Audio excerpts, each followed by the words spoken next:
નમસ્કાર મિત્રો, આજના આપણા આ ખાસ વિશ્લેષણમાં આપ સૌનું સ્વાગત છે. આજે આપણે એક બહુ જ રસપ્રદ અને ઊંડાણવાળા વિષય પર વાત કરવાના છીએ. શ્રીમદ્ ભગવદ્ ગીતાના 12મા અધ્યાયમાં જે ભક્તિયોગ સમજાવ્યો છે ને, એને સરળતાથી સમજવા માટે આજે આપણે એક બહુ જ સુંદર વાર્તા સાંભળીશું. આ માત્ર કોઈ આધ્યાત્મિક જ્ઞાનની વાત નથી, પણ ખરા અર્થમાં જીવન જીવવાની કળા છે. તો ચાલો સીધી જ શરૂઆત કરીએ અને સમજીએ કે આખરે સાચી ભક્તિ છે શું. તો સૌથી મોટો સવાલ એ છે કે સાચો ભક્ત છે કોણ? આ પ્રશ્ન કદાચ સદીઓથી આપણા બધાના મનમાં ઘૂમરાતો રહ્યો છે, ખરું ને? શું મંદિરમાં લાખો રૂપિયાનું દાન આપનાર જ સાચું ભક્ત કહેવાય? કે પછી કોઈ ખૂણામાં બેસીને શાંતિથી ભગવાનનું નામ લેનાર? આજના આપણા વિશ્લેષણના કેન્દ્રમાં આ જ મોટું રહસ્ય છુપાયેલું છે, અને આપણી આજની કથા આ જ પ્રશ્નનું એકદમ સચોટ અને હૃદયસ્પર્શી જવાબ આપશે. ચાલો તો શરૂ કરીએ અંક 1, બે ભક્તોની વાર્તા. તો વાત એમ છે કે સવારનો સમય છે અને ગામના મંદિરમાં ભજન કીર્તન ચાલી રહ્યા છે. અહીં આપણી મુલાકાત બે સાવ અલગ સ્વભાવના લોકો સાથે થાય છે. એક તરફ છે ધનસુખલાલ.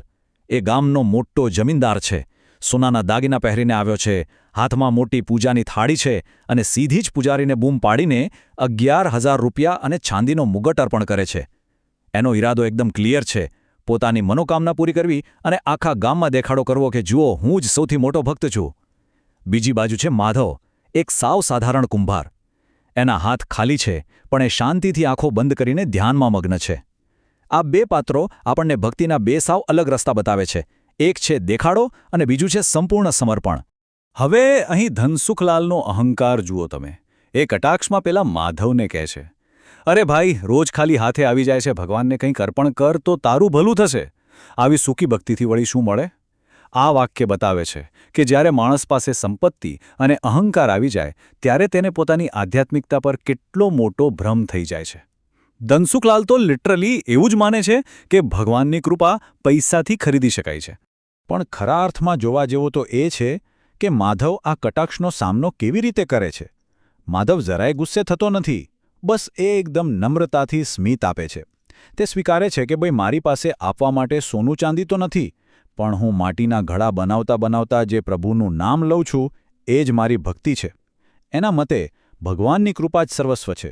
આ આપણને સમજાવે છે કે સાચી ભક્તિ આપણા રોજના કામમાં અને હૃદયની સરળતામાં જ રહેલી છે. હવે વાર્તામાં આવે છે એક નવો વળાંક. અંક 2, કસોટીનો સમય.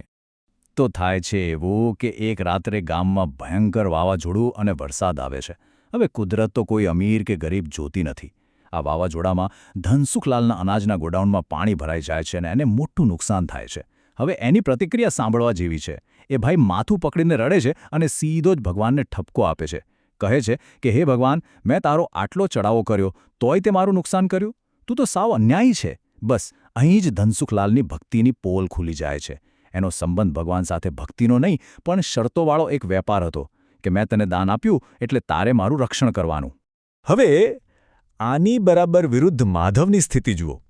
પેલા ધોધમાર વરસાદમાં માધવે બહુ મહેનતથી બનાવેલા માટીના બધા જ કાચા ઘડા ઓગળી જાય છે.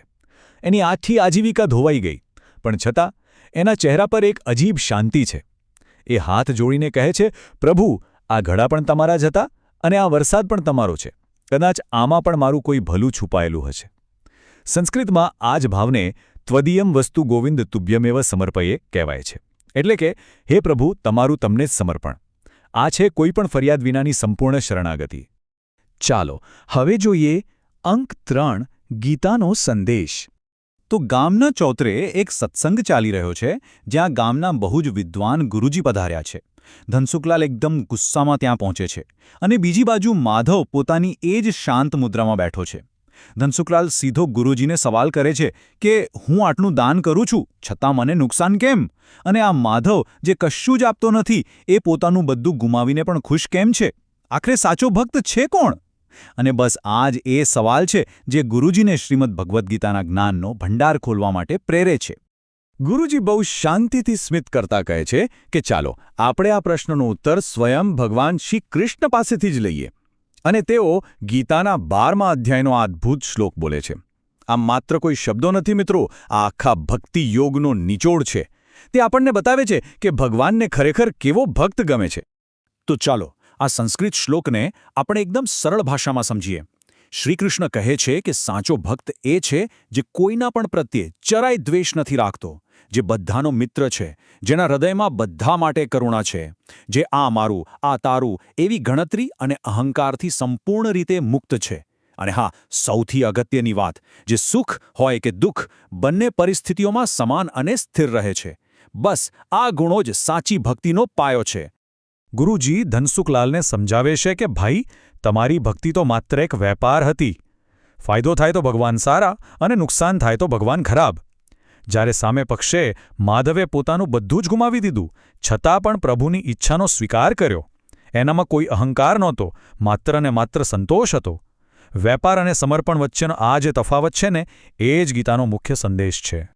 હવે આપણે પહોંચ્યા છીએ કથાના અંતિમ ભાગ પર. અંક 4, સાચા ભક્તની ઓળખ. ગીતાનું આ જ જ્ઞાન એક બહુ જ મોટો ચમત્કાર સર્જે છે. સત્સંગ પૂરો થતાં થતાં તો ધનસુખલાલની આંખો ખુલી જાય છે.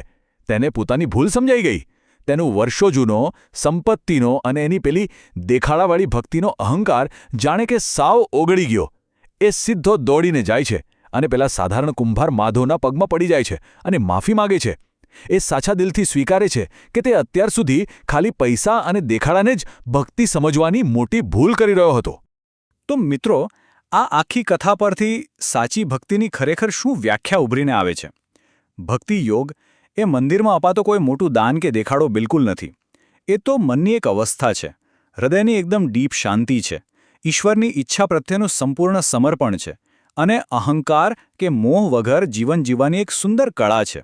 અને જુઓ, ધનસુખલાલને માફ કરતી વખતે માધવ જે કહે છે ને, તે સાચી કરુણાનું ઉત્તમ ઉદાહરણ છે. તે ધનસુખલાલને ઊભો કરીને ભેટી પડે છે અને બહુ પ્રેમથી કહે છે કે અરે ભાઈ, આપણે બધા એક જ પ્રભુના સંતાન છીએ. સુખ અને દુઃખ તો સમયનું વહેણ છે. બસ આપણા હૃદયમાં પ્રભુ પ્રત્યે પ્રેમ હોવો જોઈએ. માધવનું આ વર્તન સાબિત કરે છે કે તે ખરેખર ગીતામાં વર્ણવેલા સમદુઃખ સુખઃ એટલે કે સુખ દુઃખમાં સમાન રહેવાના ગુણને પોતાના જીવનમાં જીવે છે. આપણી કથા અહીં પૂરી થાય છે, પણ જતાં જતાં આ એક બહુ જ મોટો પ્રશ્ન પાછળ છોડતી જાય છે, જે આપણે બધાએ આપણી જાતને પૂછવા જેવો છે. શું આપણી ભક્તિ માત્ર બહારના દેખાડા કે ચઢાવા પૂરતી જ સીમિત છે? કે પછી તે આપણા રોજના વર્તનમાં, આપણી માફ કરવાની ભાવનામાં, આપણી કરુણામાં અને આપણા સ્વભાવમાં વસે છે? શ્રીમદ ભગવદ્ ગીતાનો 12મો અધ્યાય બહુ જ સ્પષ્ટ કરે છે કે જ્યારે અહંકાર છૂટે છે ને, ત્યારે જ સાચું સમર્પણ જાગે છે અને ત્યારે જ આપણે ખરા અર્થમાં ભક્ત બની શકીએ છીએ. આજના આ વિશ્લેષણમાં મારી સાથે જોડાવા બદલ આપ સૌનો ખૂબ ખૂબ આભાર. સતત શીખતા રહો અને હા, વિચારતા ચોક્કસ રહેજો.